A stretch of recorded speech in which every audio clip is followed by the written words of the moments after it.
O julgamento sobre se os parlamentares podem ser punidos por medidas cautelares ainda não acabou. O primeiro a votar foi o relator Edson Fachin. Excepcionalmente hoje, a sessão começou de manhã, pouco depois das 9, para tentar acabar no mesmo dia, antes do feriadão. A defesa dos partidos, da Câmara e do Senado argumentou que a Constituição não dá autorização ao STF para impor medida cautelar a parlamentares. Nenhum dos órgãos é maior que o outro. O Senado não é maior que o Supremo não é maior que o Senado da República. Todos nós devemos obediência ao único ente de soberania, a Constituição da República. É preciso, então, servir a Constituição e recusar essa interpretação, me permitam dizer, de ponta cabeça, que pretende ler a Constituição a partir da lógica do Código de Processo Penal e não o contrário. A Presidência da República também se manifestou. Foi através da advogada-geral da União, Grace Mendonça. Ela defendeu que a Corte não pode afastar parlamentares do cargo.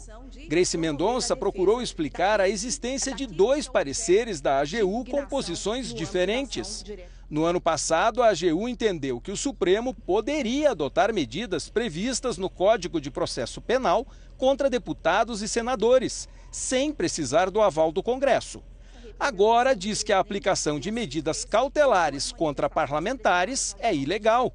A primeira delas, em que o presidente da República expressamente se manifesta pela constitucionalidade sem adentrar no ponto específico da interpretação conforme. A segunda manifestação, provocada por essa Suprema Corte, inclusive pela relatoria, o presidente da República enfrenta a interpretação conforme e aí sustenta exatamente a inviabilidade de se imprimir aos 2 dispositivos 312 e 319 do CPP, interpretação que de alguma forma iniba ou restrinja o exercício do mandato parlamentar.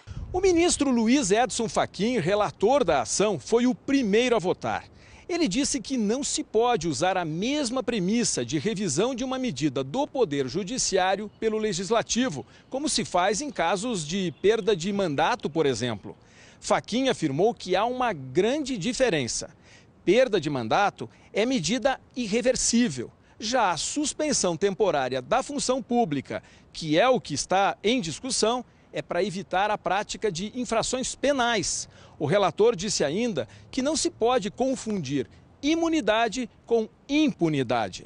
Uma vez que a imunidade é referente ao cargo e àqueles que o detêm, não pode ser confundida em nenhum momento com impunidade ou a possibilidade de vir a sê-lo. Afinal, a imunidade é uma garantia, porque a República não comporta privilégios.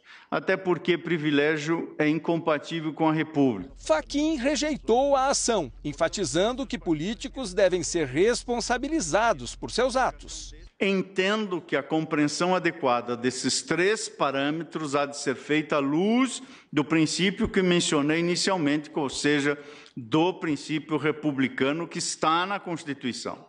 Dentre as emanações desse princípio, caput do artigo 1º, a linha A do inciso 7º, artigo 34, está a vedação da instituição de privilégio, inciso 3º do artigo 19 da Constituição, a proibição de tratamentos discriminatórios, como também, conjugando-se, portanto, o 3º pilar desse tripé, a responsabilização dos agentes políticos pelos seus atos, e esse tripé constitui, portanto, o seu desdobramento que entendo indeclinável.